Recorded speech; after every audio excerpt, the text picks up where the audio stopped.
थांनायाथ' थांबाय फंबाय फैलाव बसुमतारिया सोरगोआव आलो गोजोनै थाहैथोंसै।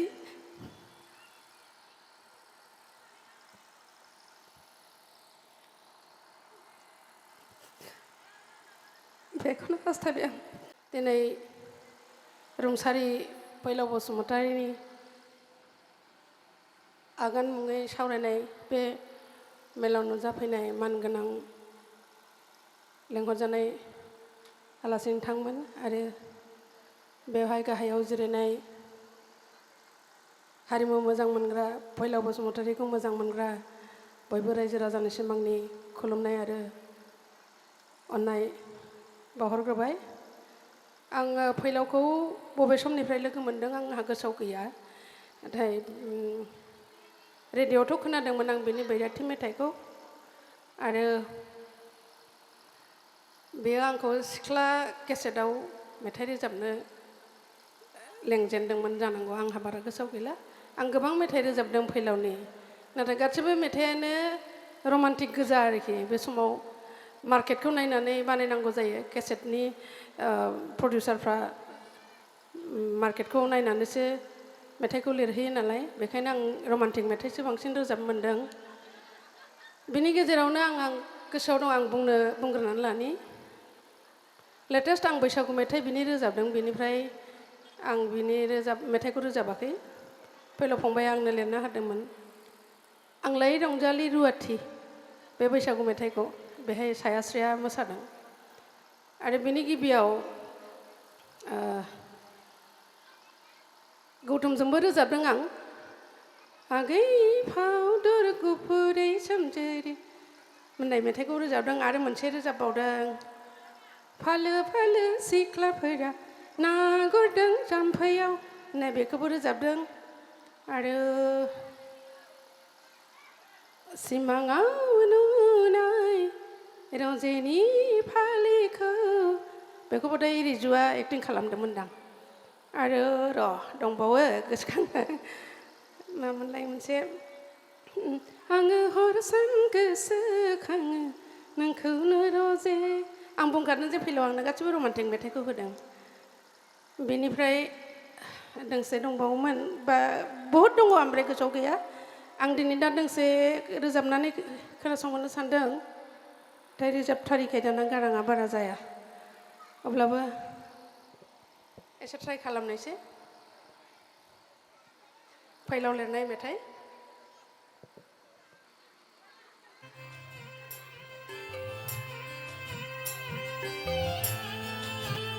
बेखौ बोथाय जुनुआ दिहुनदोंमोन दा।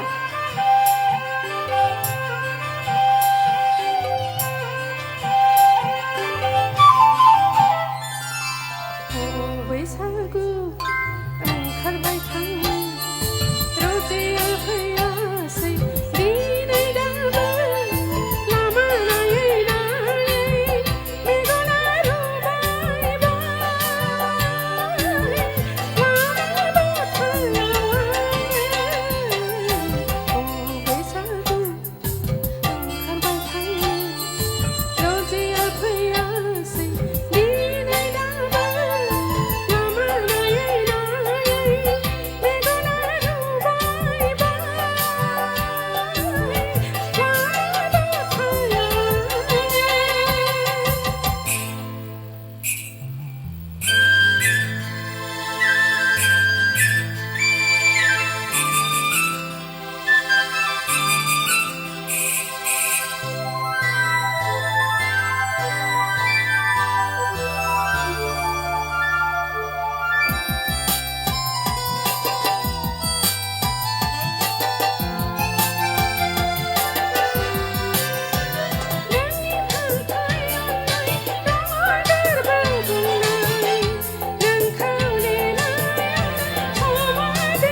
गोजोनथोंसै दा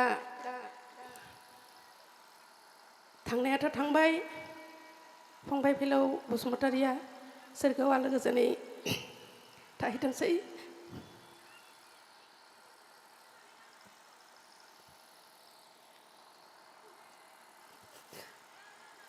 बेखौनो हास्थायबाय आं